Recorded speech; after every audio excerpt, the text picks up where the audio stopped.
नमो नारायण। राधे राधे। श्रीमद् भगवद गीता के तृतीय अध्याय के 23वें और 24वें श्लोक में भगवान कहते हैं, हम इसकी अलग अलग व्याख्या करते हैं।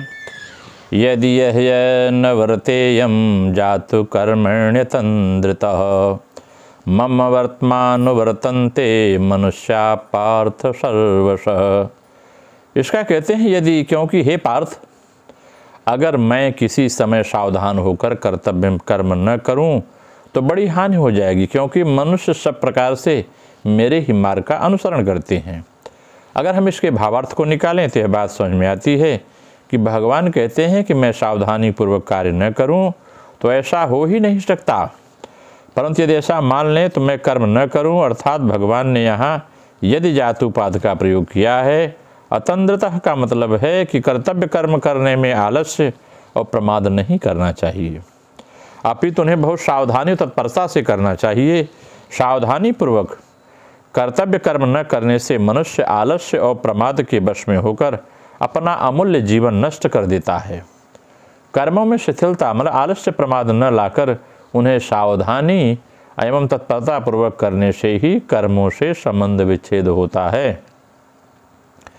जैसे वृक्ष की कड़ी टहनी जल्दी टूट जाती है और जो अधूरी टहनी के टूटने पर लटकती रहती है, ऐसी शिथिल ढीली टहनी जल्दी टूटती नहीं है। ऐसे ही सावधानी और तत्परतापूर्वक कर्म करने से कर्मों से संबंध विच्छेद हो जाता है। परंतु आलस्य प्रमाद के कारण शिथिलतापूर्वक कर्म करने से कर्मों से विच्छेद नहीं होता।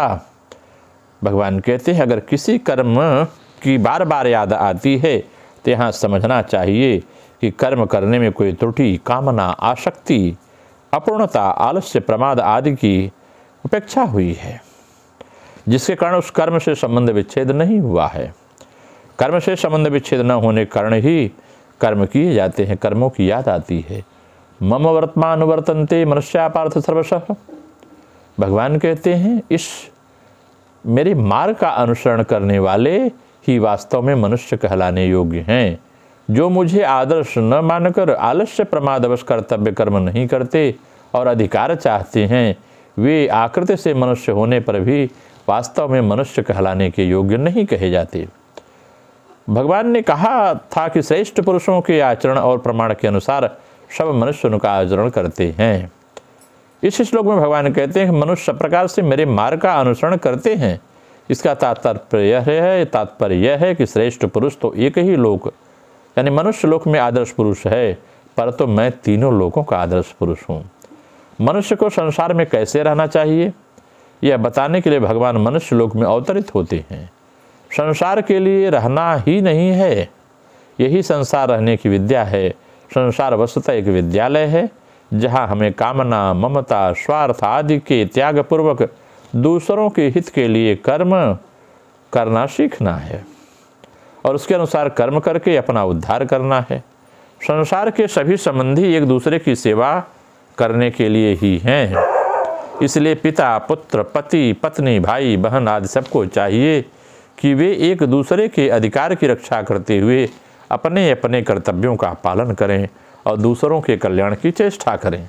लेकिन हम केवल अधिकार की रक्षा न कर अधिकार चाहते हैं, कर्तव्य की रक्षा करते हैं, कर्तव्य नहीं करना चाहते। यही आज समाज में सबसे बड़ी बुराई है। अगर हम इसकी क्रियायोग के रूप में व्याख्या करें तो यह बात और ही स्पष्ट होती है। कोई चाहे कुछ भी करे, प्राण शक्ति को अलग करके कुछ नहीं कर सकता। जब ईड़ा में श्वास चलता है तो कर्म में खूब प्रवृत्ति बनती है और पिंगला में श्वास चलने से तंद्रा आलस्य आती है। सुषुम्ना में प्राण के चलने पर सात्विक भाव ज्ञान आदि उत्पन्न होते हैं। एक ही प्राण कभी ईड़ा, कभी पिंगला, कभी सुषुम्ना में बहता रहता है और तदनुसार उसी अनुसार जीव की प्रवृत्ति होती है। अतः कोई चाहे जो कुछ करे, भला बुरा सब कुछ उसकी ही शक्ति का खेल है। यदि भगवान की यह क्रिया शक्ति प्राण प्रवाह कभी निरुद्ध हो जाए तो उसके साथ ही सब लोगों का कार्य शक्ति लुप्त हो जाएगी। कार्य शक्ति के लुप्त होने पर इस जगत का अस्तित्व भी नहीं रहेगा। यह है भगवान की क्रिया से भगवान सब क्रिया के माध्यम स्वयं हैं। 24वें श्लोक में भगवान कहते हैं, उसी देयूरि में लोका न कुर्याम कर्म चेदहम शंकरस्य च कर्तास्यामुपहन्यामिमा प्रजा। कहते यदि मैं कर्म न करूं तो ये सब मनुष्य नष्ट हो जाएं, और मैं वर्ण संकरता को करने वाला हूं तो इस समस्त प्रजा को नष्ट करने वाला बन जाता हूं। भगवान कहते हैं इसका जो भावार्थ है कि मनुष्य की कर्म न करने में भी आसक्ति नहीं होती, नहीं होनी चाहिए, होती नहीं और होनी भी नहीं चाहिए। माते संगोष्ठ कर्माणी, भगवान अपना उदाहरण देते हुए कहते हैं मेरे लिए कुछ भी प्राप्तव्य न होने पर भी मैं कर्म करता हूँ। यदि मैं जिस वर्ण आश्रम आदि में मैंने अवतार लिया उसके अनुसार अपने कर्तव्य का पालन न करूं तो संपूर्ण मनुष्य भ्रष्ट हो जाएं, अर्थात उनका पतन हो जाए। कारण कि अपने कर्तव्य का त्याग करने से मनुष्य में तामस भाव आ जाता है, इससे उसको अधोगति मिलती है। अधोगच्छन्ति तामसा। भगवान त्रिलोकी में अपना आदर्श पुरुष है और संपूर्ण प्राणी उन्हीं के मार्ग का अनुसरण करते हैं। इसलिए यदि भगवान कर्तव्य का पालन नहीं करेंगे तो त्रिलोक में भी कोई अपने कर्तव्य का पालन नहीं करेगा। अपने कर्तव्य का पालन न करने से उसका अपने आप पतन हो जाएगा। शंकरस्य च कर्तास्यामुपहन्यामिमां प्रजा। भगवान कहते हैं यदि मैं कर्तव्य कर्म न करूं तो सब लोग नष्ट भ्रष्ट हो जाएंगे और उनके नष्ट होने का कारण मैं ही बनूंगा, जबकि ऐसा संभव नहीं है। परस्पर विरुद्ध दो धर्म यानी दो भाव जो हैं एक में मिल जाएं तो वह शंकर कहलाता है। इस प्रकार से भगवान कहते हैं, अर्जुन से बात का संकेत करते हैं कि अभी इस अवतार में तुमने भी स्वीकार किया, मैंने भी स्वीकार किया कि तू रथी बने, मैं सारथी बनूं। तो देखो अर्जुन, छत्री होते हुए भी आज मैं तेरा सारथी बना हूँ और इस प्रकार स्वीकार किए अपने कर्तव्य का सावधानी और तत्परता पूर्वक पालन कर रहा हूँ। मेरे इस कर्तव्य का पालन करना भी त्रिलोकी पर असर पड़ेगा, क्योंकि मैं त्रिलोकी में आदर्श पुरुष हूँ। समस्त प्राणी मेरे ही मार्ग का अनुसरण करते हैं और इस प्रकार तुम्हें भी अपने कर्तव्य कर्म की उपेक्षा न करके मेरी तरह उसका सावधानी और तत्परता पूर्वक पालन करना चाहिए। इसके क्रिया योग की व्याख्या अगर हम करते हैं तो कहते हैं कि जो ब्रह्म हैं वही महादेव हैं, वही त्रिभुवन का सब कुछ बनते हैं। उस महादेव के लिंग से सारे सुर लीन होते हैं और सुर का अर्थ क्रियावान। कहते हैं लयनम लिंग मुक्तस्य तथैव निखिलासुरा। यह श्वास और शरीर शिव के उत्तम लिंग है। लिंग का मूल है आलिंगन, अर्थात कुछ था ही नहीं, उसमें कुछ हुआ ही नहीं। श्वास सारे शरीर में व्यापक है, इसलिए महादेव ही सारे शरीर में और सर्वत्र सर्वव्यापक हो रहे हैं।